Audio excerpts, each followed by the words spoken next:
Assalamualaikum warahmatullahi wabarakatuh. Halo semuanya, kami dari kelompok 4 yang beranggotakan 4 orang yang terdiri dari yang pertama Rahayu Novaliana Putri, yang kedua Rahmah Fauziah, yang ketiga Raka Mirwanto Soba, dan yang terakhir Ramizat Kumpi. Baik teman-teman semua, dalam video pembelajaran kali ini kami akan membahas apa itu persepsi. Oh iya teman-teman, sebelum melanjutkan ke pembahasan, video ini dibuat untuk memenuhi salah satu tugas pada mata kuliah psikologi. Simak dan dengarkan sampai habis ya.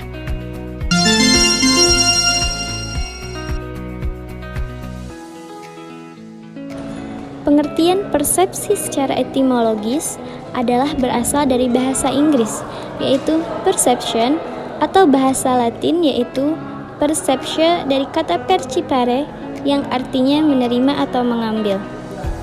Sedangkan secara istilah, persepsi adalah pengalaman tentang objek, peristiwa, atau hubungan-hubungan yang diperoleh dengan menyimpulkan informasi dan menafsirkan pesan.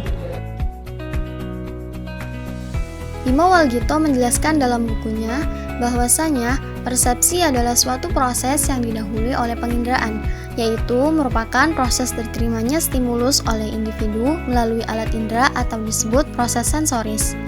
Sebelumnya, teman-teman sudah tahu apa itu stimulus?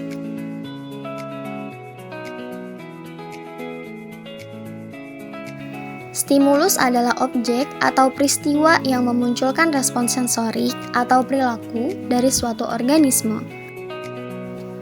Nah, jika kita lihat pada gambar tersebut, gambar api diposisikan sebagai objek dan gambar tangan diposisikan sebagai organisme. Api yang bersifat panas, jika disentuh oleh tangan, tepatnya tersentuh oleh kulit, sebagai indera peraba yang dapat merasakan suhu. Kira-kira apa yang akan terjadi? Yaps, kulit akan merasakan sensasi terbakar dan seseorang pun mungkin akan berteriak kesakitan. Itulah stimulus, suatu objek yang dapat menimbulkan reaksi suatu organisme. Selanjutnya ada jenis-jenis persepsi. Yang pertama, persepsi terhadap objek, yaitu sebuah proses persepsi yang menggunakan benda sebagai objeknya. Adapun stimulusnya berupa suara, suhu, cahaya, dan lain sebagainya. Yang kedua, ada persepsi terhadap manusia, yaitu proses persepsi yang menjadikan manusia sebagai objeknya. Adapun stimulusnya ialah manusia itu sendiri. Selanjutnya, ada prinsip-prinsip penting mengenai persepsi manusia atau sosial. Yang pertama, ada persepsi berdasarkan pengalaman, yaitu persepsi manusia terhadap seseorang, objek, atau kejadian, dan reaksi mereka terhadap hal-hal itu berdasarkan pengalaman dan pembelajaran masa lalu. Kedua, persepsi bersifat selektif, yaitu kecenderungan untuk tidak memperhatikan dan lebih cepat melupakan rangsangan yang menimbulkan ketidaknyamanan emosional. Ketiga, persepsi bersifat dugaan. Hal ini terjadi karena data yang kita peroleh tidak pernah lengkap. Oleh karena itu, persepsi hanya bersifat dugaan. Keempat, persepsi bersifat evaluatif. Artinya, kebanyakan dari kita mengatakan bahwa apa yang kita persepsikan itu adalah suatu yang nyata. Akan tetapi, terkadang alat-alat indera dan persepsi kita menipu kita sehingga kita juga ragu seberapa dekat persepsi kita dengan realitas sebenarnya. Kelima, persepsi bersifat kontekstual. Maksudnya, bahwa dari semua pengaruh dalam persepsi kita, konteks merupakan salah satu pengaruh yang paling kuat. Ketika kita melihat seseorang, suatu objek, atau suatu kejadian, konteks rangsangan sangat mempengaruhi struktur kognitif, pengharapan oleh karenanya juga persepsi kita. Adapun perbedaan dari kedua persepsi tersebut ialah: pertama, persepsi terhadap objek melalui lambang-lambang fisik, sedangkan persepsi terhadap manusia melalui lambang-lambang verbal dan non-verbal. Kedua, persepsi terhadap objek menanggapi sifat-sifat luar, sedangkan persepsi terhadap manusia menanggapi sifat luar dan dalam.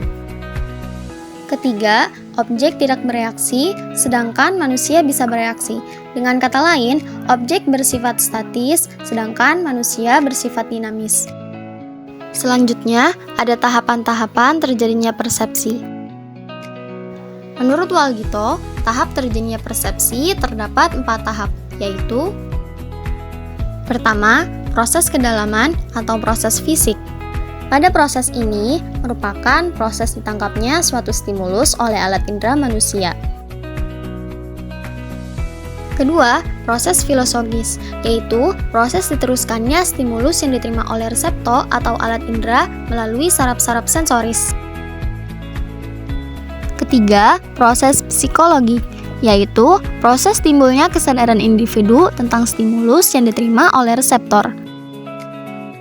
Tahap keempat ialah hasil yang diperoleh dari proses persepsi, yaitu berupa tanggapan dan perilaku yang diperlihatkan oleh seseorang. Selanjutnya, ada ciri-ciri persepsi secara umum. 1.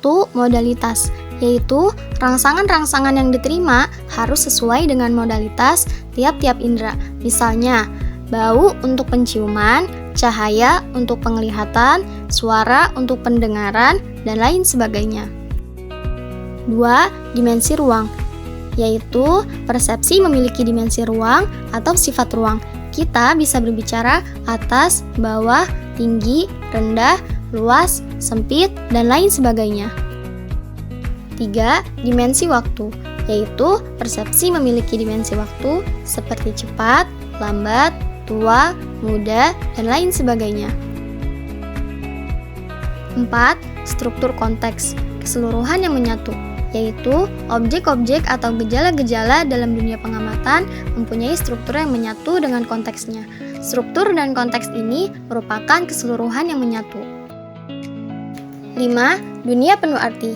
Kita cenderung melakukan pengamatan atau persepsi pada gejala-gejala yang mempunyai makna bagi kita, yang ada hubungannya dalam diri kita. Oleh sebab itu, dunia penuh arti menjadi salah satu ciri dari persepsi. Selanjutnya, ada faktor-faktor yang dapat mempengaruhi persepsi. Yang pertama, latar belakang budaya. Persepsi itu terkait oleh budaya. Bagaimana kita memaknai suatu pesan, objek, atau lingkungan bergantung pada sistem nilai yang kita anut. Semakin besar perbedaan budaya antara dua orang, semakin besar pula perbedaan persepsi mereka terhadap realitas. Yang kedua, yaitu pengalaman masa lalu. Pengalaman masa lalu juga dapat menjadikan salah satu faktor yang mempengaruhi persepsi seseorang. Hal ini disebabkan karena adanya hal-hal yang pernah dialami oleh seseorang terhadap suatu objek yang kemudian ia menilai pengalaman itu atas objek tersebut di masa lalu. Lalu yang ketiga, nilai-nilai yang dianut. Nilai adalah komponen evaluatif dari kepercayaan yang dianut mencakup kegunaan, kebaikan, estetika, dan kepuasan. Nilai bersifat normatif, memberitahu suatu anggota budaya mengenai apa yang baik dan buruk, benar dan salah, dan apa yang harus diperjuangkan. Nilai adalah isu filosofis yang lebih besar yang merupakan bagian dari lingkungan budaya. Oleh karena itu, nilai bersifat stabil dan sulit untuk berubah.